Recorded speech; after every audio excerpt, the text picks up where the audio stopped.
புயலின் போது நாம் செய்ய வேண்டியது மற்றும் செய்யக்கூடாதவை குறித்து தேசிய பேரிடர் மேலாண்மை ஆணையம் பொதுவான அறிவுரையை வழங்கியிருக்கிறது.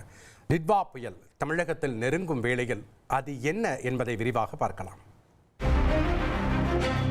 பொதுவாக மழை புயலின் போது வானிலை மாற்றங்கள் தொடர்பான எச்சரிக்கையை நிறத்தின் அடிப்படையில் வானிலை ஆய்வு மையம் வெளியிட்டு வருகிறது.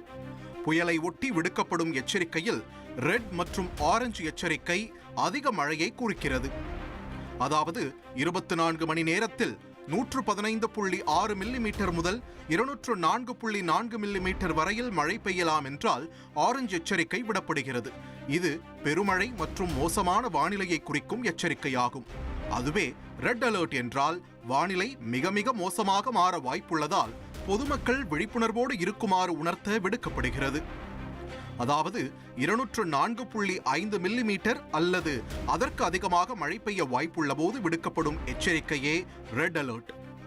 இந்த எச்சரிக்கையானது மனிதர்கள் மற்றும் கால்நடைகள் உயிரிழப்பு, சாலைகள் மற்றும் கட்டடங்களுக்கு சேதம் என்ற மிக மோசமான வானிலையை குறிப்பதாகும். இப்போது டிட்வா புயலை ஒட்டியும் வானிலை ஆய்வு மையம் நிறத்தின் அடிப்படையில் எச்சரிக்கைகளை வெளியிட்டு வருகிறது. இது போன்ற காற்று, மழை பெய்யும் அசாதாரண சூழலில் பொதுமக்கள் என்னவெல்லாம் செய்ய வேண்டும், எவற்றையெல்லாம் செய்யக்கூடாது என்பது குறித்து தேசிய பேரிடர் மேலாண்மை ஆணையம் பொதுவான அறிவுரையை வழங்கியிருக்கிறது. அதன்படி பொதுமக்கள் மழை, வெள்ளம் தொடர்பான வதந்திகளை நம்பக்கூடாது. மின்வெட்டு ஏற்பட வாய்ப்புள்ளதால் எமர்ஜென்சி விளக்குகளை தயாராக வைத்துக் கொள்ள வேண்டும்.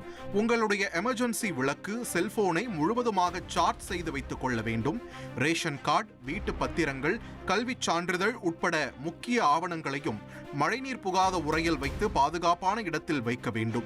போதுமான அளவு உணவுப் பொருட்கள், குடிநீர் இருப்பு வைத்துக் கொள்ள வேண்டும். அரசு விடுக்கும் புயல் குறித்த எச்சரிக்கைகளை தொடர்ந்து கவனிக்க வேண்டும். ரேடியோ, தொலைக்காட்சியில் புயல் குறித்த அப்டேட் செய்திகளை அறிந்து கொள்ள வேண்டும். வீட்டில் மின் இணைப்பு சுவிட்சுகளை அணைத்து வைத்திருக்கவும், கேஸ் கசிவு ஏற்படாத வகையில் சிலிண்டரை அணைத்து வைக்கவும்.